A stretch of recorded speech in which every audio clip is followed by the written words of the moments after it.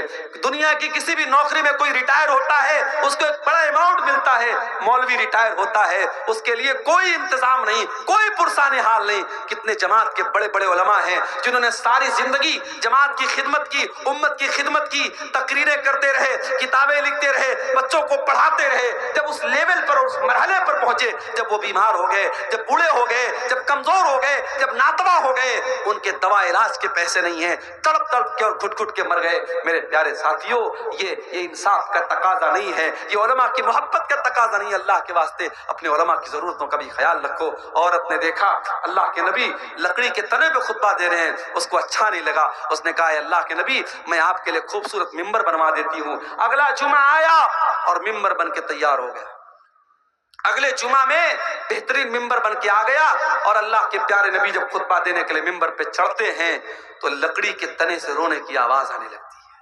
لکڑی کے تنے کو آپ نے سائیڈ میں ڈال دیا، کنارے ڈال دیا، لکڑی کے تنے سے رونے کی آواز آنے لگی۔ صحابہ کرام حیران ہو گئے کہ لکڑی کا تنا کیسے رو رہا ہے، اس سے رونے کی کیسے آواز آ رہی ہے۔ اللہ کے پیارے نبی ممبر سے اترتے ہیں اور اس لکڑی کے تنے کو اپنے سینے سے لگاتے ہیں اور مسند احمد کے الفاظ ہیں، اللہ کے نبی کہتے ہیں اگر اس کو اپنے سینے سے نہ لگاتا لحن الی یوم القیامہ، تو یہ قیامت تک روتا رہتا۔ اور جب آپ نے اس کو اپنے سینے سے لگایا فجعلت تئن انین الصبی، تو وہ لکڑی کا تنا بچے کی طرح سسکنے لگا۔ پہلے تو رونے کی آواز آ رہی تھی، مگر جب آپ نے سینے سے لگایا تو سسکنے کی آواز آنے لگی۔ جیسے چھوٹے بچے جب روتے رہتے ہیں اور ماں جب ان کو گود میں لے لیتی ہے، باپ ان کو گود میں لے لیتا ہے، تو وہ رونا تو بند کر دیتے ہیں مگر سسکنے کی آواز بڑی دیر تک آتی ہے۔ لکڑی کے تنے سے سسکنے کی آواز آ رہی تھی۔ اللہ کے نبی نے فرمایا انہا تبکی علی ما کانت تسمع من الذکر، اس لکڑی کے تنے پر کھڑے ہو کر کے میں خطبہ دیتا تھا اور قرآن اور حدیث کی باتیں بیان کرتا تھا، اس لیے یہ لکڑی کا تنا جب آج میں نے اس کو چھوڑ کے جب میں ممبر پہ کھڑا ہو گیا تو یہ رونے لگا۔ میرے پیارے ساتھیوں، ایک لکڑی کا تنا اپنے نبی سے محبت کرتا تھا، ایک لکڑی کا تنا قرآن سے محبت کرتا تھا، ایک لکڑی کا تنا حدیث سے محبت کرتا تھا۔ ہم کتنے بد نصیب ہیں، ہمیں قصے اچھے لگتے ہیں، ہمیں کہانیاں اچھی لگتی ہیں، ہمیں فضول باتیں اچھی لگتی ہیں اور ہمیں قرآن و حدیث کی مجلسوں میں مزہ نہیں آتا، ہمیں قرآن و حدیث کی باتوں میں ہمیں لطف نہیں آتا۔ میرے پیارے ساتھیوں، اس لکڑی کے تنے کے لیے بھی اللہ کے پیارے نبی رحمت بن کر کے آئے، اس بے جان چیز کے لیے بھی آپ رحمت بن کر کے آئے۔ ہم تو اس نبی کا کلمہ پڑھنے والے ہیں میرے بھائی، وہ نبی جن کی شان اور جن کا مقام یہ ہے میرے پیارے ساتھیوں۔ اس نبی کی عظمت کو پہچانو۔ آج دنیا اس نبی کو گالیاں دے رہی ہے، فیس بک اٹھاؤ، اس نبی کے بارے میں کتنے گندے گندے جملے لوگ استعمال کرتے ہیں، اور ہمارا نوجوان یہ بیچارہ نشے میں ڈوبا ہوا ہے، یہ سوشل میڈیا پر لڑکیوں سے چیٹنگ میں لگا ہے، اور ہماری قوم کی بیٹیاں یہ فیس بک اور انسٹاگرام پر اپنی بے پردگی اور بے حیائی کا اظہار کر رہی ہیں۔ ارے تمہارے ایمان کی غیرت کہاں مر گئی؟ تمہارے نبی کی محبت کہاں مر گئی؟ اگر تمہیں اپنے نبی سے پیار ہوتا، اپنے نبی سے محبت ہوتی، تو تم سوشل میڈیا پر یہ جو طوفان بدتمیزی مچایا جا رہا ہے، تمہارے نبی کے اوپر جو یہ کیچڑ اچھالے جا رہے ہیں، تم علم حاصل کرتے، تم انگلش سیکھتے، تم قرآن پڑھتے، تم نبی کی سیرت پڑھتے اور ان لوگوں کا منہ توڑ جواب دیتے۔ مولانا ثناء اللہ امرتسری رحمۃ اللہ علیہ، اللہ ان کی قبر کو نور سے بھر دے، ان کے دور میں ایک آریہ سماجی نے کتاب لکھی، اللہ کے نبی پر بڑے گندے گندے حملے کیے، بڑے گندی گندی باتیں لکھی اور کتاب کا نام رکھا رنگیلا رسول۔ رنگیلا رسول کے نام سے کتاب لکھی، آج بھی انٹرنیٹ پر وہ کتاب موجود ہے ہندی زبان میں، مگر مولانا ثناء اللہ امرتسری کبھی موقع چوکتے نہیں تھے۔ اسلام پر جب بھی کوئی حملہ ہوتا تھا اور نبی کی شان پر جب کوئی حملہ ہوتا تھا، مولانا ثناء اللہ امرتسری فوراً اس کا جواب دیتے تھے۔ شمشیر بے نیام تھے وہ، انہوں نے مقدس رسول کے نام سے کتاب لکھی۔ میرے پیارے ساتھیوں، آج کبھی اپنے دلوں کو ٹٹولو اور اپنے گریبانوں میں جھانکو کہ آج اسلام سے محبت کا ہم نام لیتے ہیں، اسلام کا ڈیفنس کرنے کے لیے ہم کتنے تیار ہیں۔ اس کی بزم میں قسمت نہیں سوتی، درود اس پر کہ جس کے ذکر سے سحری نہیں ہوتی، درود اس پر کہ جس کے تذکرے ہیں پاک بازوں میں، درود اس پر کہ جس کا نام لیتے ہیں نمازوں میں، درود اس پر جسے شمع شبستان ازل کہیے، درود اس ذات پر فخر بنی آدم جسے کہیے، درود اس پر سلام اس پر، سلام اس پر، درود اس پر۔ اللہم صلی وسلم وبارک علیہ۔ صدر محترم، ناظم اجلاس،